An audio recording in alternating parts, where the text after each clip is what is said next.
요한복음 3장 16절입니다. 다 같이 한번 읽어보시면 좋겠습니다. 시작.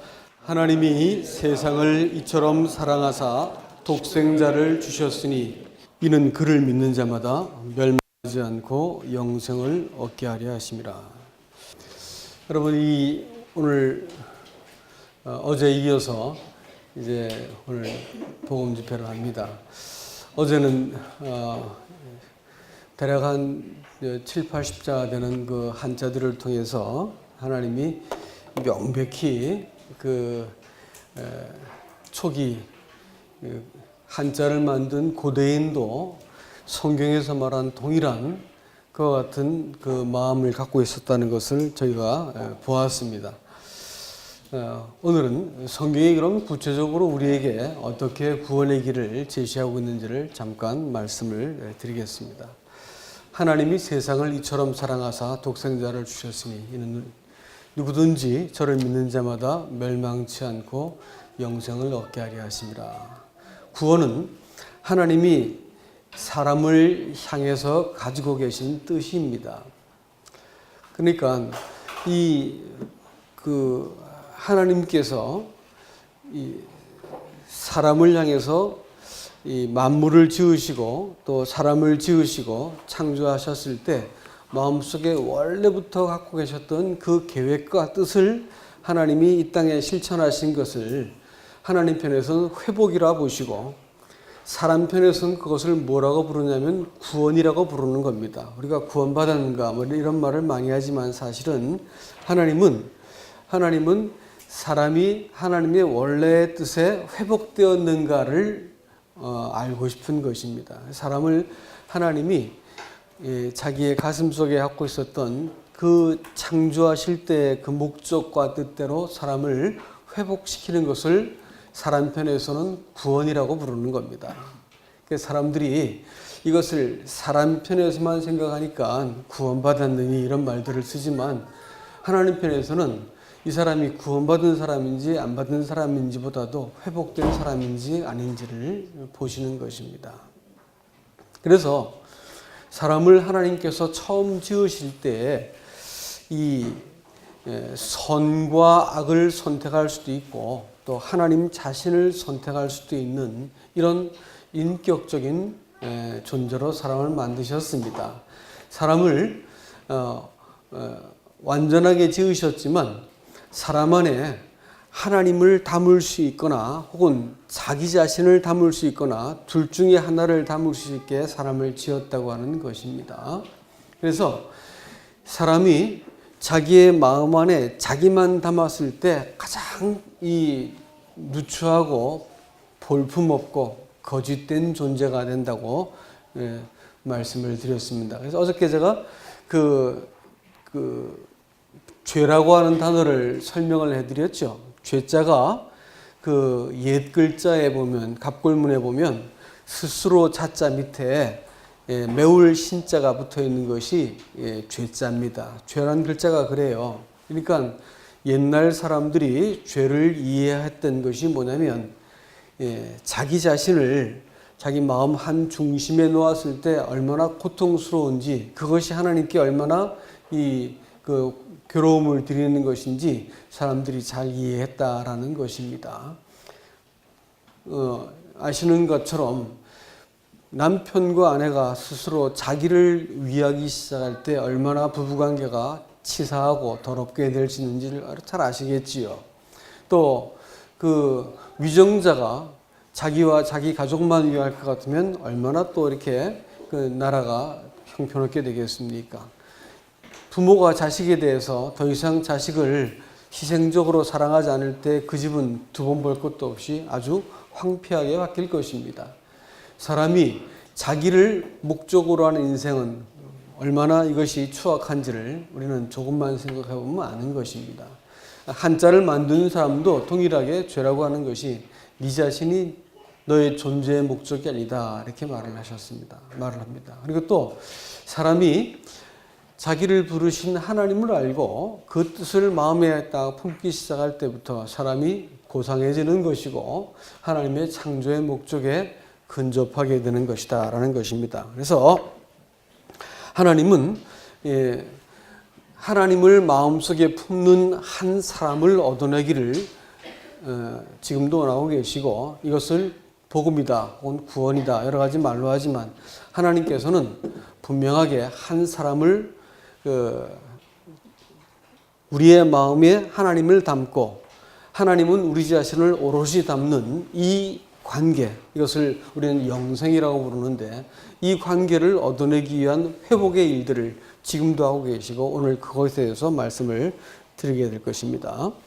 그래서 사람이 예수 그리스도를 통해서 하나님과 화목하고 하나님을 닮는 여러분이 꼭 될 수 있기를 바랍니다.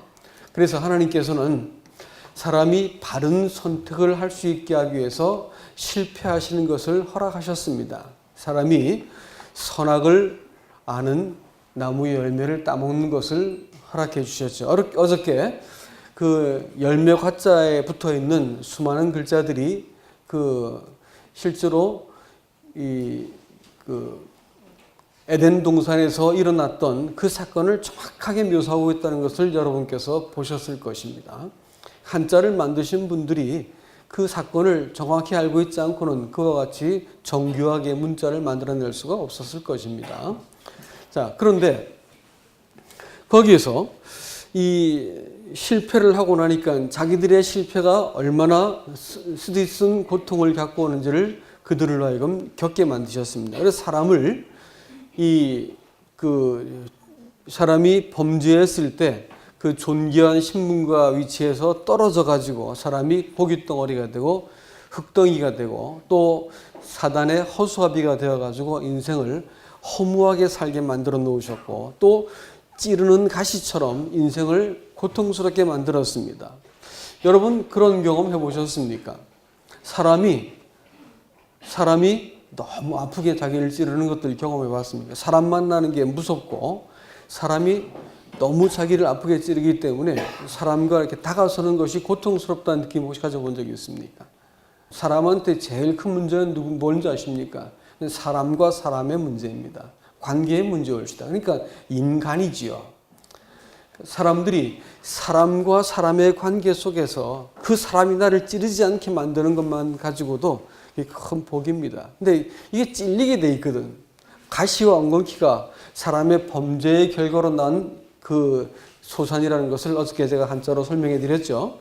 이 형극이랑 가시나무와 엉겅퀴라고 하는 것은 찌르는 그것은 범죄한 사람에게 필연적으로 따라붙는 거예요. 그래서 사람이 나를 괴롭게 하면, 이익이 나를 괴롭게 하는 게 아니라 사람이 나를 괴롭게 하는 거예요. 고통스러워요.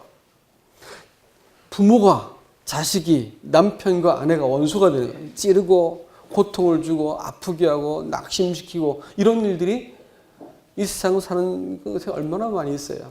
유행가를 한번 들어보세요. 그렇게 아름다워야 될 사랑이 그렇게 쓰디쓴 다양한 노래로 여러분 유행가가 마르지도 않고 계속해서 만들어지고 사람들이 부르고 있지 않습니까? 마땅히 사랑해야 될 관계인데 그 사랑이 나를 찌르는 거예요. 자, 이런 것들이 사람으로 하여금 인생은 아무리 살아도 허무한 것이구나, 헛되다라는 것을 하나님이 깨닫게 만드십니다. 그리고 나서 사람으로 하여금 이 고통스러운 인생을 내가 잘못되었구나, 내가 선택을 잘못했구나 라는 것을 느끼고 하나님께 돌이키도록 하나님께서는 배려해 주신 것이고요. 하나님은 사람을 향해서 즉시로 구원자를 보낼 것을 예고하셨습니다. 그래서 여자의 후손이 오셔가지고 뱀의 머리를 깨뜨리고 사람을 그 심판으로부터, 형벌로부터 사람을 구원하실 것을 예고하신 것입니다. 이것이 하나님께서 이 일들을 하시기 위해서 구원을 계획하시고 또 하나님 편에서 회복을 계획하셔가지고 사람한테 이렇게 보여주신 것이 복음이라고 말씀을 드렸습니다. 그러니까 여러분 복음을 받아들였다, 구원을 받았다 이런 말들을 하나님 편에서의 언어를 가지고 얘기를 해볼 것 같으면 이렇게 됩니다. 사람들은 내가 구원받았다, 내가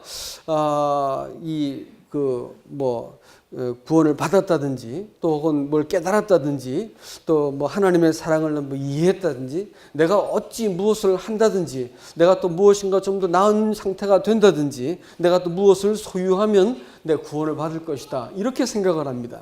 이것이 오늘날 사람들이 이 복음을 이해하는 데 가장 커다란 장애물입니다. 내가 좀 더 잘해야 된다거나 내가 좀 더 잘 깨달아야 된다거나 혹은 내가 어떤 상태가 되어야 된다거나 내가 어떤 확신을 꽉 붙들어야 된다거나 이렇게 하면 내가 구원을 받을 것이다 생각하는 것은 순전히 사람 편에서의 착각입니다. 아니에요. 하나님은 하나님이 세상을 이처럼 사랑했다 했으니까 하나님 편에서의 갖고 있던 계획과 뜻을 사람한테 펼쳐 보인 것이기 때문에 사람이 해야 될 것이 아무것도 없습니다. 하나님이 무엇을 하시는지를 잘 알고 하나님의 마음이 무엇인지를 알면 구원이 이루어지는 것이지 내가 어떤 상태가 되어지고 내가 무엇을 꽉 확신을 하고 내가 무엇을 붙들려고 드는 그것은 오해를 하시는 거예요. 구원은 그렇게 주어지는 것이 아니라는 것을 먼저 기억을 하셔야 됩니다. 구원은 뭐라고요? 하나님께서 하신 일입니다. 하나님께서 마음의 뜻은 품으신 뜻입니다. 하나님께서 갖고 계신 작정이세요. 우리가 이 하나님의 뜻과 작정을 잘 이해하면 구원을 받을 수 있는 것입니다. 아시겠죠? 어떻게 사람을 구원하시는가? 세상을 이처럼 사랑했다 이렇게 말했습니다. 세상을 사랑했다 이렇게 말할 때 세상이라고 하는 것은 우리가 아는 대로 뜻이 여러 가지 있죠. 우주 만물을 가지고도 세상이라고 말하고 사람을 말할 때도 세상이라고 말합니다. 오늘 여기 나온 단어는 사람을 일컬어서 쓰는 말이죠. 하나님께서는 사람이 먼저 범죄해서 하나님과 분리된 상태에서 사단의 지배를 받게 되어진 허수아비가 되어진 사람의 상태에 대해서 아주 낱낱이 알고 계십니다. 무슨 뜻이냐면 하나님 떠난 인생이 아무리 메이크업을 잘하고 명품을 걸쳐도 하고 있는 짓이 무슨 짓을 하고 있는지 잘 안다는 거예요. 마음속에 들어있는 것이 뭔지 아주 잘 안다는 것입니다. 얼마나 망가진 인생인지, 얼마나 추악한 것을 품고 있는지, 얼마나 실망스러운 존재인지를 하나님께서 여러분보다, 나 개인보다 하나님이 더 잘 아셔요. 왜냐하면 하나님과 단절되어 있기 때문에 어떠한 선도 행할 능력이 사람 자체에게는 전혀 없습니다. 그리고 성경 에베소서 2장 1절과 2절에서는 영적인 배후가 있어가지고 불순종의 자식들, 하나님을 아버지라고 인정하지 않는 사람들의 배후에서 사단이 조종하기 때문에 사람이 그렇게 끔찍한 짓을 저지를 수 있고 짐승도 감히 상상도 할 수 없는 짓을 사람은 얼마든지 그것을 저지를 수 있고 내가 들키기 전까지는 뻔뻔스럽게 얼굴에 그 웃음을 지으면서 내가 아무 일도 없었던 것처럼 앙큼하게 처신할 수 있는 게 그게 사람입니다. 근데 이 사람이 왜 그렇게 잔인하고 위선적이고 부패하고 가증할 수 있는가? 성경은 우리의 죽은 사람들, 하나님을 아버지라고 인정하지 않는 사람들의 영적인 배후가 있다고 명백히 말하고 있기 때문에 그러하다라는 것이지요. 그래서 이 하나님이 이렇게 사람이 어느 날 문득 우리의 양심을 통해서 이성을 통해서 내가 이렇게 살아도 되는가라고 하는 이 자기 발견, 자책감, 자기 성찰을 하나님께서 반드시 하게 만든다는 것입니다. 내가 이렇게 살아도 되는가? 이거 좀 잘못된 거 아닌가? 인생을 다시 살고 싶다.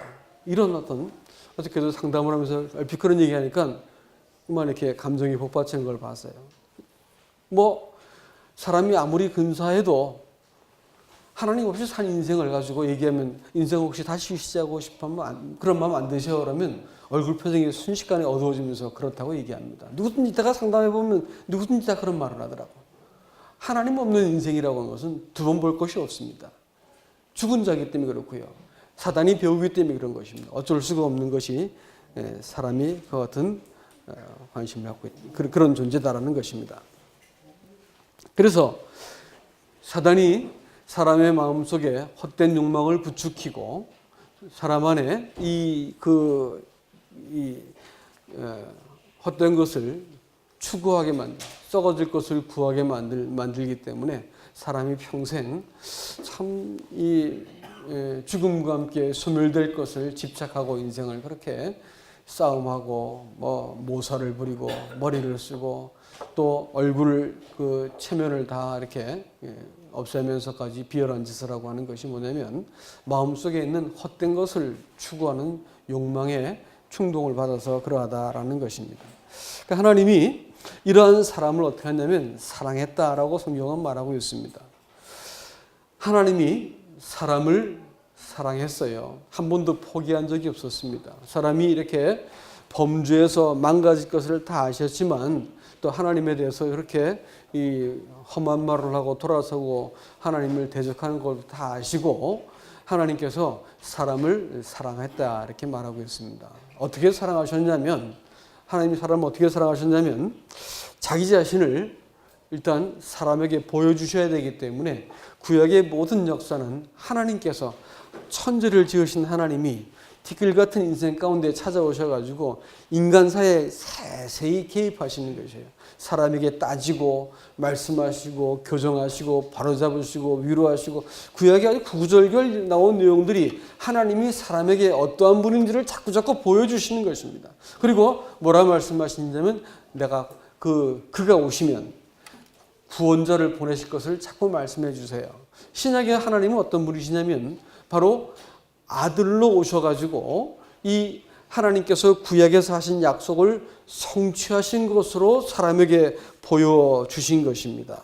그래서 사람을 위해서 사람의 죄를 견디시고 마침내 사람을 위해서 십자가에서 사람의 죄값을 지불하기 위해서 십자가에서 죽으시죠. 십자가에서 죽으셔가지고 사람의 모든 죄를 없이 하신 일들을 먼저 하셨습니다. 죄값을 갚았어요. 죄가 사라지게 만든 게 아니고 죄값을 갚으신 것입니다. 이것은 한 가지 명백한 목적을 가지고 행하신 일이라는 것을 기억하셔야 됩니다. 그건 뭐냐면 화목입니다. 화목. 죄값을 없앴다. 죄를 없앤 게 아니라 죄값을 없앴다. 죄값을 지불하셨다. 그리고 사람을 사람의 죄를 담당하셔가지고 하나님께 이끌었다라는 이런 그 예수님의 구속에 대한 말들을 이렇게 표현된 것을 모아볼 것 같으면 그것은 한 가지 목적입니다. 하나님과 화목하기 위한 목적이라는 것을 알 수가 있는 것이지요. 그래서 신약의 하나님은 화목을 이루시고 사람에게 찾아오셔서 사람과 함께 동거하시겠다고 말씀하시는 것입니다. 하나님이 사람과 동거하셔야만 하나님이 원래 의도하셨던 그 회복이 가능하기 때문에 하나님은 그 목적으로 구속을 이루어 주신 것을 알 수 있습니다. 이것이 하나님이 사람을 사랑하는 방식이었습니다. 사람을 사랑하기 위해서 하나님은 이제 이 독생자를 주셨다라고 얘기했습니다. 하나님이 세상을 이처럼 사랑하사 독생자를 주셨다. 독생자라고 말하는 말 뜻이 뭐냐면 비같은 선이라고 말씀을 드렸죠. 그것은 모계의 혈통이 아니고 어머니가 낳은 자식이 아니고 아버지가 낳은 자식을 말할 때 비같은이란 말을 쓴다고 말씀을 드린 적이 있었습니다. 그러니까 하나님이 제가 자식을 낳았을 때 제 자식이 성이 뭐냐면 황씨가 되죠. 그렇죠? 그럴 때 이건 아비가 낳은 자식이라는 뜻입니다. 물론 어머니가 배 아프게 낳고 키웠지만 우리나라 말에도 아버지 날 낳으시고 어머니 날 기르시고 이렇게 말하고 있죠. 그러니까 아버지가 날 낳았다 이렇게 말하는 것은 아버지의 형상, 가문, 가풍, 인격을 빼어 닮았다라는 그런 뜻이 되는 것입니다. 그래서 비같은 산 이렇게 말하면 독생자라는 말은 아버지를 닮은 아들이다 이런 뜻이 될 것입니다. 하나님께서 우리를 사람을 사랑하셔서 구원을 주시기 위해서 영생을 얻도록 하시기 위해서 자기의 아들을 이렇게 내어주셨다라는 것입니다. 아들을 주신 목적이 그럼 뭐냐? 그것은 제일 먼저는 속죄를 하기 위한 자격을 주기 위해서 그 아들을 주셨습니다. 아버지의 아들이기도 했지만 또한 여자의 후손이기도 합니다. 그건 왜 여자의 후손이어야 되냐면 저도 자식을 이렇게 낳아봤는데 자식 낳고 잘 몰라가지고 감기약을 우리 아내가 잔뜩 먹은 적이 있었습니다. 감기약을 여러 종류를 한 달 동안 먹어도 병이 낫지 않는 걸 보고 가서 확인해 봤더니 이 이제 임신한 것을 알게 되었습니다. 큰 걱정이죠. 이 틀림없이 기형아가 나올 것이다 생각해가지고 큰 걱정을 하고 가서 병원에 가서 정밀 진단을 받아보니까 태아는 아무 문제가 없는 것을 알게 되었습니다. 왜 그러냐면 임신해가지고 6주 동안은 태아하고 어머니 태아하고 아무 상관이 없다는 것입니다. 태는 단지 빌려주는 것이고 아버지의 그 씨가 들어와서 그 생명을 만들어낸다는 것을 의학적으로 알게 되었습니다. 그래서 낳은 자식이 우리 넷째예요. 멀쩡하죠? 우리 집에서 제일 잘생겼잖아요. 그래서 넷째. 예. 네 번째가 제가 감기약 먹고 난 녀석이에요. 근데 아주 근사하지 않습니까? 그죠? 예. 이게 이 하나님이 사람을 만일 아담의 씨를 받아가지고 낳았다면 구속할 자격이 없는 태어나자마자 죄인들입니다. 구원자의 자격이 없어요. 죄가 있으면 대신 사람의 죄를 위해서 죽을 수 없기 때문에 죄 없는 생명이 필요한 것입니다. 그래서 하나님께서는 하나님이 친히 그 씨가 되셔가지고 사람 몸에 심겨주셨어요. 그것이 예수 그리스도입니다. 여자는 몸을 빌려준 거죠. 처녀가 몸을 빌려준 거예요. 반드시 동정녀 탄생이 되어야 되는 것입니다. 예수님께서 그래서 아버지의 아들이기도 하지만 동시에 여자의 후손이기도 하다는 것을 우리에게 보여주고 있고 여자의 후손을 보낼 것인데 창세기 3장 15절에서 그가 내 머리를 깨뜨릴 것이다 이렇게 말을 했습니다. 사단의 머리를 깨뜨린다고 하는 것은 지배권을 말하는 것입니다. 모든 사람은 사실은 사단에게 속고 사단의 지배를 받기 때문에 사단이 이렇게 사람들이 끔찍한 짓을 하고 살고 있고 속아가지고 내일 모레 죽을 사람이 갑자기 월급 60만 원 할 때 300만 원짜리 노트북을 사더라고요. 할아버지가. 그래서 저게 왜 하셨어요? 아, 재밌잖아. 그 비싼 거 당시 도시락 것은 제일 비싼 거였는데 그걸 사더라고요. 그래서 왜 저러시나 봤는데 얼마 후에 돌아가셨어요. 사람 마음속에서는 생각이 자기는 안 죽을 거라 생각하는 거죠. 예? 자기 인생은 끝이 없다 생각하고 거기에 대해서 계산을 할 줄 모르는 거예요. 늙어서 이렇게 뭐 여러 가지 몸에 이상이 온 것을 보는데도 불구하고 300만 원 하면 지금 한 8, 900만 원 될 거예요. 비싼 그 컴퓨터를 이렇게 사더라고요. 참 보면서 사람이 참 어리석구나라는 것을 옆에서 보니까 알겠어요. 사는 사람들은 그런 생각 안 하겠죠. 근데 옆에서 보니까 참 어리석다. 돌아가실래 얼마 안 되는데 저 비싼 걸 사실까 생각이 들었어요. 사람들이 이렇게 어리석게 인생을 사는 것이 왜 그런 줄 아십니까?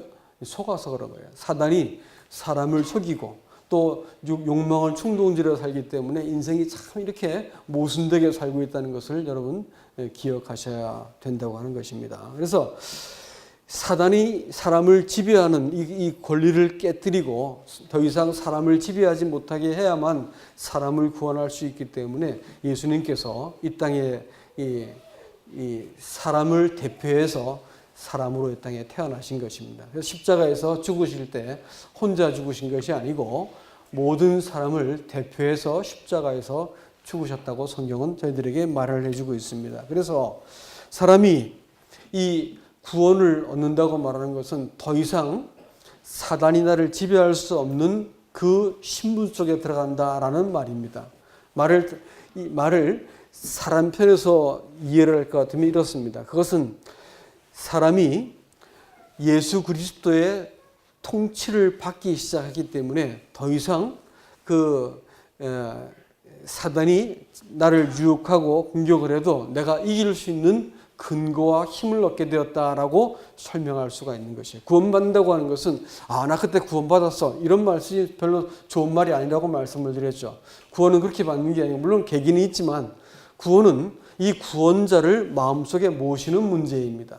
마음속에 모셔가지고 이 독생자가 비 같은 son, 아버지를 닮은 아들을 보내신 것은 우리를 그 아들같이 살게 하시려고 아예 그 아들이 내 죄를 다 가져가셔서 하나님과 화해를 시키시고 아예 내 마음속에 들어오셔가지고 사람과 함께 동거하시면서 사람을 다스리시고 인도하시고 보호하시는 관계를 맺게 되었다라고 말하는 것을 구원이라고 말하는 것입니다. 이해가 되십니까? 그러니까 이 독생자를 주셨다고 말하는 것은 이 아들과의 관계를 통해 가지고 사단의 지배를 더 이상 받지 않게 되었다라는 뜻이 되는 것입니다. 그러니까 예수 믿는다고 말하는 그것을 한때 죄사함 받았다고 사람들이 기뻐하는 사람들을 참 많이 봅니다. 근데 이 보면 전혀 하나님과 상관없는 삶을 살고 있으면서 죄사함 받았기 때문에 천국 간다고 아주 철떡같이 믿는 분들을 많이 계세요. 근데 여러분, 의지할 의자를 혹시 아십니까? 의지할 의자는 의지할 의자를 한자로 쓰면 사람인 자를 쓰고 옆에 오드이 자를 붙이면 의지할 의자가 됩니다. 먼저 하나님이 사람의 죄를 덮으신 것을 사람이 그 곁에서 그 사실을 받아들일 때 먼저 이 구원의 첫 번째 그 단계를 들어서는 겁니다. 두 번째, 믿는다라는 신자를 볼 때 신자가 옛날 글자가 여러 개 있습니다. 우리가 신자는 사람인 자를 쓰고 말씀원이 붙으면 하나님 말씀을 내가 옆에 받아들이는 것, 옆에 서는 걸 가지고 신이라 그러는데 옛날 글자를 보면 마음 심자 위에다가 아들 자자가 있다고 어저께 보여드렸죠. 마음에 아들을 모셔드리는 것이 신이라고 했고 또 다른 글자는 말씀원자 옆에 마음 심자가 있습니다. 마음 심자가 있는 거예요. 그 마음에 말씀을 두는 것을 의미합니다. 그러니까 믿는다라고 말하는 그것은 우리가 생각하는 것처럼 이해하고 깨닫는다라는 것이 아니고 아들을 또 그 말씀하신 바를 마음에 담는 것이다라는 것이에요. 말이 통하는 관계가 되는 걸 가지고 우리는 말이 통하는 관계가 우리는 관계를 맺은 사람들의 얘기죠. 저 친구는 다 친구라 해도 저 친구는 말이 통하는 친구야 이러면 어떨까요? 아주 친하다는 뜻입니다. 부부가 말이 안 통해요. 그럼 어떻게 할까요? 사는 게 지옥이요. 부부가 말이 안 통하면 사는 게 지옥입니다. 부자지간에 말을 했는데 부모와 자식이 있는데 말을 못 알아도 어떻게 할까요? 정말로 커다란 고통이 가정에 있는 겁니다. 하나님과 사람이 말이 통하는 게 뭔지 아세요? 그게 영생입니다. 영생은 하나님과 사람이 말이 통하는 거예요. 성경 말씀을 봤더니 말씀이 나를 위해서 기록한 말씀이고 나한테 말씀하고 계시고 이게 이해가 되기 시작하는 거예요. 내가 기도를 했는데 하나님께서 그 기도에 대해서 유념하고 계시다는 것을 어느 날 알게 되었습니다. 하나님과 사람이 이렇게 마음이 통하는 관계가 되는 것을 영생이라고 부르는 거예요. 그래서 하나님은 그 순종하신 아들을 이 땅에 보내셨죠. 그렇죠? 독생자를 주셨으니 이는 누구든지 저를 믿는 자마다 영생을 얻게 하려 하십니다. 이렇게 말했습니다. 믿는 자는 먼저 멸망치 않는다라고 이야기합니다. 이 예수님께서 우리를 위해서 죽으신 것은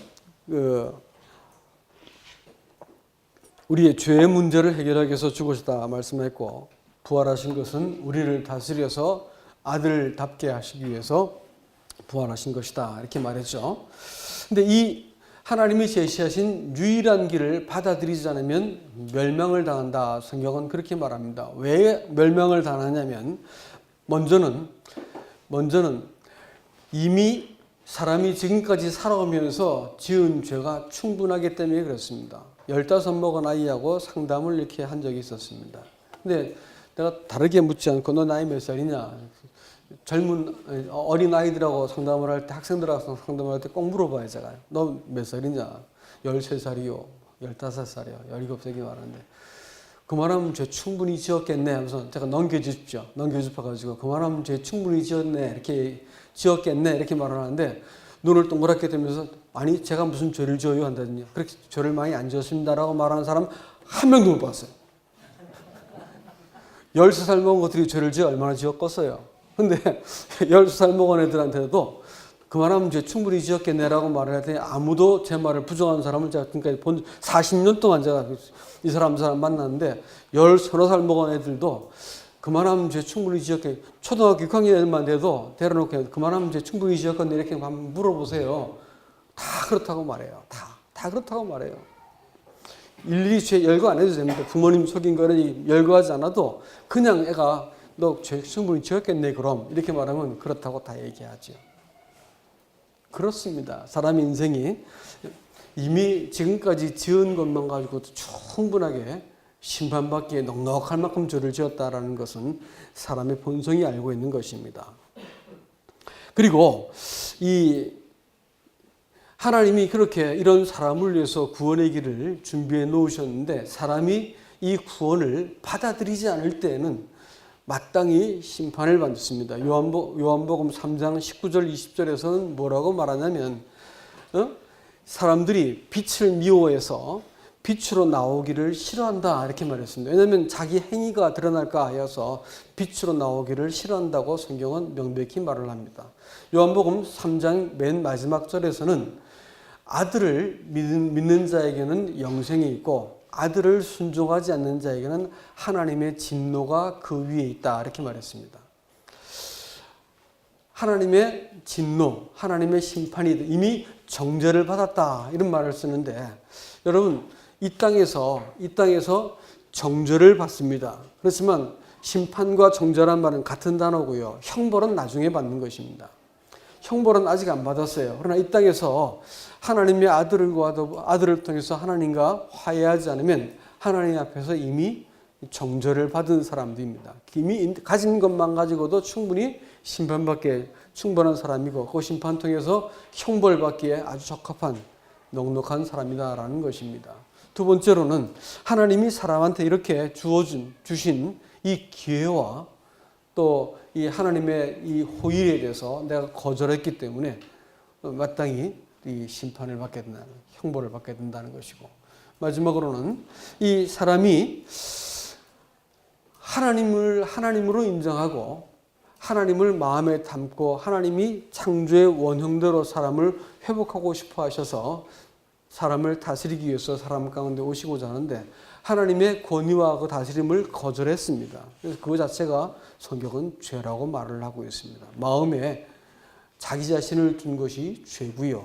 하나님이 사람의 중심에 모시게 된 것을 가지고 우리는 영생이라고 말합니다. 그러니까 마음속에 하나님의 통치를 거절한 이 죄 때문에 심판을 받게 된다라는 것입니다. 그래서 저를 믿는 자는 멸망치 않는다는데 저를 믿지 않으면 멸망을 당한다. 심판받는 것은 이미 이 땅에서 받는 거고 영원한 형벌을 받게 된다라는 것입니다. 믿는다는 말을 조금 더 설명을 드리겠습니다. 이 본문의 말씀을 잘 보면 하나님이 세상을 이처럼 사랑하사 독생자를 주셨으니 이는 누구든지 저를 믿는 자마다 이렇게 했죠. 멸망치 않고 영생을 얻는다. 문장을 잘 생각하시면 여러분 잘 보세요. 사랑을 이처럼 사랑하사 독생자를 주셨으니 이 사실을 믿는 자마다 영생을 얻는다 했습니까? 아니면 저를 믿는 자마다 영생을 얻는다 했습니까? 저를 믿는 데 있죠. 근데 사람들이 오해를 하는 거예요. 이 사실을 믿는 자마다, 이 사랑을 깨닫는 자마다 영생을 얻는다 이렇게 말해가지고 이 사랑을 사람들한테 깨닫게 하려고 복음을 막 전하시는 분들이 계세요. 그래서 사랑이 마음속에 팍 깨달아지고 눈물이 팍 나고 가슴이 뜨끈해지면 구원받았다 이렇게 말하는데 아니 그건 구원과 아무 상관이 없습니다. 또 반대도 있더라고요. 난 아직까지 내가 죄인 걸 잘 못 깨닫겠다 이러는 분들이 계시더라고요. 그래서 하나님이 나를 얼마나 사랑하시는지 내가 죄 가운데 구원받은 걸 깨달아야 되는데 내가 죄인인 것이 팍 깨달아지지 않는다는 거예요. 그래서 제가 죄인인 걸 깨달으려고 내가 죄를 더 짓고 있습니다. 뭐 이런 사람도 있더라고요.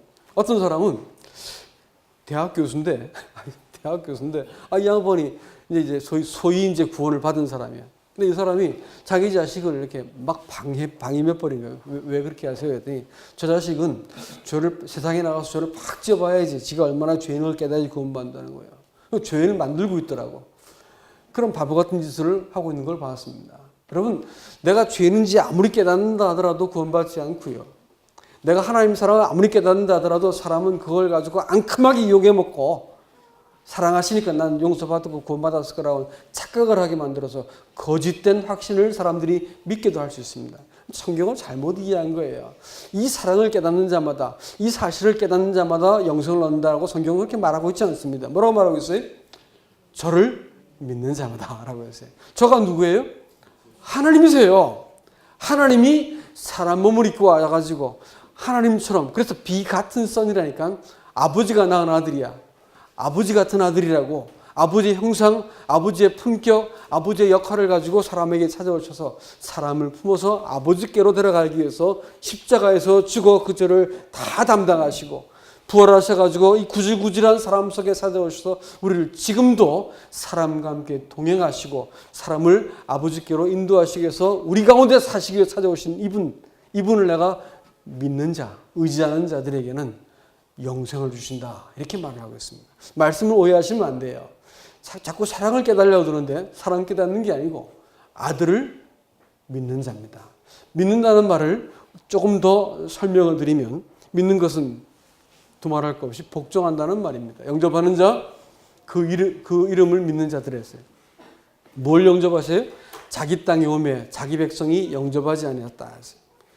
자기 땅, 자기 백성에게 왔다면 그분은 왕이시고 우리의 소유자이십니다. 창조자시고 구속자세요. 그러면 우리가 하나님에 대해서 가질 수 있는 제일 근본적인 태도는 하나님 당신이 내 생명을 내셨습니다 라고 할 것 같으면 내가 하나님에 대해서 이 하찮은 판단 가지고 하나님 나한테 이럴 수 있어요? 이러고 하나님 떠난 사람들 봤어요. 하나님 나한테 이럴 수 있나? 내가 하나님 섬겼는데 나름 잘했는데 하나님 이럴 수 있어요? 이러더라고. 어떤 글쎄 그 장로님이 그러더라고. 어떤 장로님이 70대 중반이 되어가지고 암에 걸려서 돌아가실 때가 되었어요. 개복을 해보니까 치료할 수 있는 범위를 넘어서 다시 이제 배를 닫고 한 6개월 정도 이렇게 좋은 음식 드시고 잘 있다 가세요 하면서 이제 병원에서 내보냈어. 집에 돌아왔는데 성도들이 가서 신방하고 우리 장로님하고 찾아왔는데 아무도 안 만나주는 거야. 그러니까 목사 밖에서 젊은 목사 울면서 장로님 저 안목의 목사입니다. 저 들어갈 수 있게 해주세요 방에. 막 울며 애원하니까 문을 열었어. 근데 목사가 들어오니까 싹 돌아 누워가지고 얼굴을 안 보려는 거야. 왜 그러시냐고. 우리한테 더 큰 소망이 있지 않냐고 막 얘기하는데 뭐라 얘기했냐면 나는 하나님께 할 만치 했어. 그리고 입을 딱 닫아버렸어요. 하나님께 할 만치 했다 이게. 할 만치 했는데 이게 뭐냐 이게. 그만하면 할 만치 살았는데도 불구하고 이게 뭐냐 이게. 암 걸려 죽겠다 이거죠. 나는 하나님께 할 만치 했는데 내 권리, 내가 이렇게 했는데 이게 뭐냐 이게. 이렇게 하나님께 따지고 있습니다. 여러분 이게 착각하고 있는 거죠. 뭔 착각을 했을까요? 사람한테 그런 권리가 있을까요? 원래 없었어. 생명이 내 것이 아니고 하나님이 주신 것이기 때문에 하나님이 살아있으라고 이 땅에 내시기도 했고 살아있으라고 명령하신 동안만 살아있고 그만 그럼 돌아가야 되는 거죠. 내 게 아니에요. 생명은 하나님 거라고. 이 기본적인 사실로부터 출발하지 못하기 때문에 애나 어른이나 믿음을 떠나버리는 이유가 뭐냐면 지한테 무슨 권리가 있다 생각이 드는 거예요. 우린 그런 권리가 없어요. 아시겠습니까? 그리고 하나님은 우리의 통치자십니다. 우리의 하찮은 생각이 그 우리 인생을 사단의 어떤 충동질과 잔꾀를 받아들여 가지고 우리 인생을 내가 이리저리 내 좋은 대로 인생을 굴리면서 내가 인생을 살아왔던 사람한테 그분이 진리로 오셔가지고 우리의 길을 밝히시고 마땅히 사람이 돌이켜야 될 길로 사람을 인도해 가고 계신 것입니다. 이럴 때 사람이 하나님의 통치에 대해서 당신이 옳습니다라고 내가 고백을 하고 돌아서는 자리가 신앙의 시작점인 것이지 이것도 안 되는데 무슨 신앙이 되겠어요. 그러니까 하나님께서 사람한테 내가 너 창조자고 내가 너 구원자고 내가 심판자셔 이렇게 한 것을 명백히 밝히시고 사람한테 오셨는데 사람들이 영접하지 않았습니다. 그러니까 하나님을 하나님으로 받아들이지 않는 거죠. 어떻게 될까요? 성경 말씀에 의하면 멸망을 당하는 것입니다. 형벌받는 거예요. 그러나 영접하는 자, 다시 말하면 그분이 나를 소유하시고 통치하신 분입니다라고 받아들이는 자에게는 하나님의 자녀가 되는 권세를 주셨다. 이렇게 얘기하고 있습니다. 여러분 영생 얻는 거 무지하게 쉽습니다. 어떤 사람들은 믿음을 가지려고 믿습니다 이러고 막 애를 쓰고 기도원 가서 막 이렇게 자기 신념을 키우려고 애를 쓰는데 믿음은 그렇게 온 것이 아니고 믿음은 매우 단순합니다. 왜냐하면 이분을 내가 어떻게 할 것인가 결정하시면 돼요. 복종하면 되는 거라고요. 이렇게 찾아오신 분 앞에 당신이 내 주인이시고 생명의 주인이시고 소유주고 통치자입니다. 내가 딱 인정하고 받아들이면 되는 것이 믿음을 더 큰 확신을 가져보려고 애를 쓰는 거예요.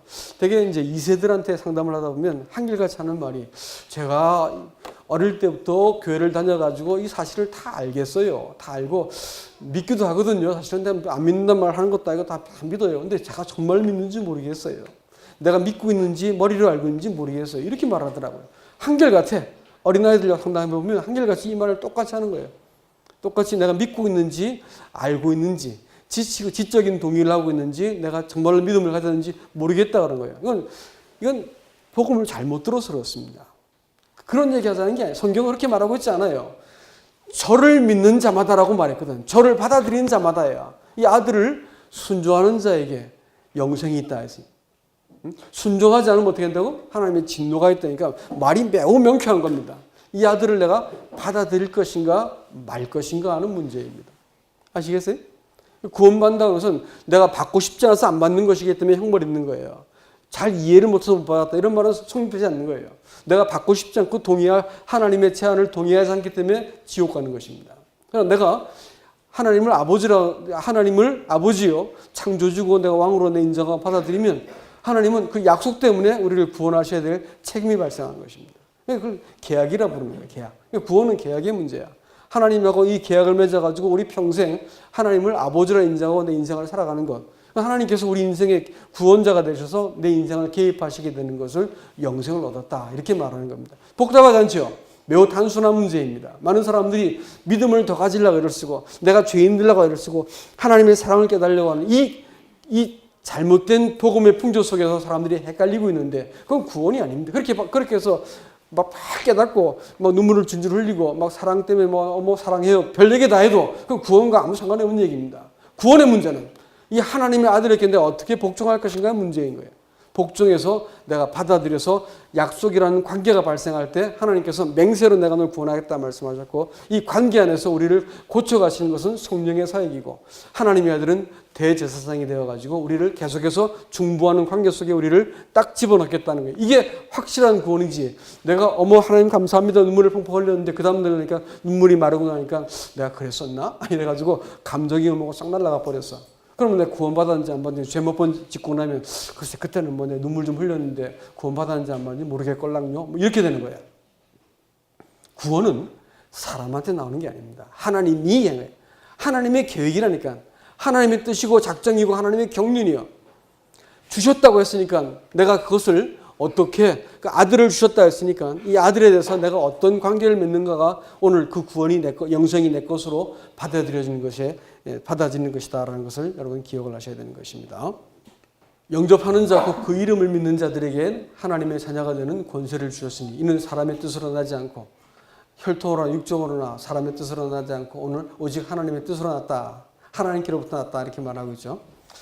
이 사람들은 내가 그때 수련회에서 복음을 들었기 때문에 구원받았어. 됐어. 이렇게 말하고 우리 교회 나온 사람들은 다 구원받아서 됐어. 그래가지고 자기 자신과 주변 사람들의 말을 가지고 자기 구원을 확증하려고 듭니다. 어떤 사람은 육정, 내가 패션입니다.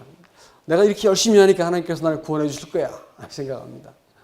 또 나는 구원받지 않을 수가 없어. 모태 신앙이걸랑 부모로부터 내 부모 형제 친지 안 되면 내 부인이라도 내 부인 꼬리라도 잡고 치마 꼬리 잡고 있으면 난 천국 갈 거야.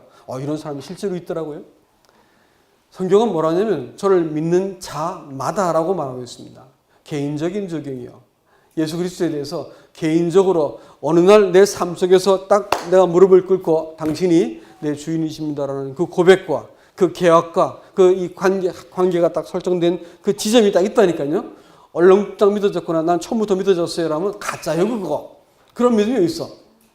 그런 건 존재하지 않아요. 나 처음부터 믿기 시작했다는 그런 말이 있어. 어느 날 당신이 하나님이 작정하신 그 구원자셨고 당신이 내 왕, 내 구속자시군요 라고 내가 어느 날 무릎을 꿇고 계약 관계 속에 딱 들어가게 되는 이 선이 딱 그어진 지점이 있다니까요. 그것을 내 마음속에서 고백할 때부터 구원이 시작되는 것이 뭘 깨달았다 그래. 뭘 깨닫는 건 불교 가사라고. 불교에서 많이 깨달아야만 도튼다 하니까 도트고 싶으면 불교가 맞다니까. 그건 구원도 아니지만. 여러분 깨닫는 게 아니요. 이 하나님이 이 구약에서 내내 자신을 보여주시고 사람의 구질구질한 일생을 다 쫓아다니면서 사랑과 도로 변론하시던 하나님께서 신약에 와서 자기의 아들의 생명을 내어주셔가지고 사랑을 확증하시고 이 모든 약속을 성취해 놓고 나서 어떻게 할래? 라고 손을 내밀었을 때 사람이 당신이 하신 구원이 맞습니다. 내가 손을 덥석 잡고 당신이 내 구원자이시오 왕이십니다. 이렇게 내가 인정하는 것이 구원의 시작이다라는 것을 알 수가 있습니다. 누구든지라고 말했으니까 아무도 여기에 대해서는 제한을 두지 않습니다. 오늘 이 말씀을 듣는 여러분들은 누구든지 다 가능한 얘기입니다. 그리고 이 고백을 내 마음속에 내 것으로 딱 받아들일 때 그때부터 하나님께서 이 관계를 시작하시고 영생을 주시겠다고 얘기했습니다. 이제 구원이 왜 약속의 관계냐? 어떤 사람과 약속을 맺게 되면 나는 끝까지 그 사람과 이 관계를 유지해야만 된다는 것을 알 수가 있죠. 하나님이 구원을 약속에 담아놓으신, 약속이라는 방식으로 주신 것은 사실 구원이라고 하는 것이 관계이기 때문에 그렇습니다. 예? 구원을 약속으로 주신 것은 구원이 관계이기 때문에 그래요. 구원이 체험이 아니에요. 자격증도 아니고요. 응? 구원받았다고 말하는 것은 어떤 확신도 아닙니다. 구원이라고 말하는 것은 하나님의 관계입니다. 그렇기 때문에 하나님의 아들을 내가 내 마음속에 이 약속을 통해서 내가 모실 것 같으면 그때부터 하나님이 나에 대해서 내 인격을 계속 주목하시고 조정하셔야 될 책임이 있는 거고 나는 하나님을 계속 주목해야 될 그 관계 속에 놓이게 된 걸 가지고 영생, 구원이라는 거예요. 그래서 하나님께서 구원을 약속으로 주기는 하시고 성경도 신약, 구약, 새 언약, 옛 언약 이렇게 말씀하시는 것이 하나님이 사람과 더불어 이 새로운 관계 속에 내가 너를 부르고 있다라고 말씀하고 있다는 것을 기억하시기 바랍니다. 말씀을 한번 다시 한번 다 같이 한번 읽어보시면서 말씀을 맺도록 하겠습니다. 다 같이 할까요? 기억하고 계시죠? 시작. 하나님이 세상을 이처럼 사랑하사 독생자를 주셨으니 이는 저를 믿는 자마다 멸망치 않고 영생을 얻게 하려 하심이니라. 아멘. 아멘. 오늘 이 구원이 여러분 모두의 것이 될 수 있기를 주님의 이름으로 축복합니다. 이상입니다.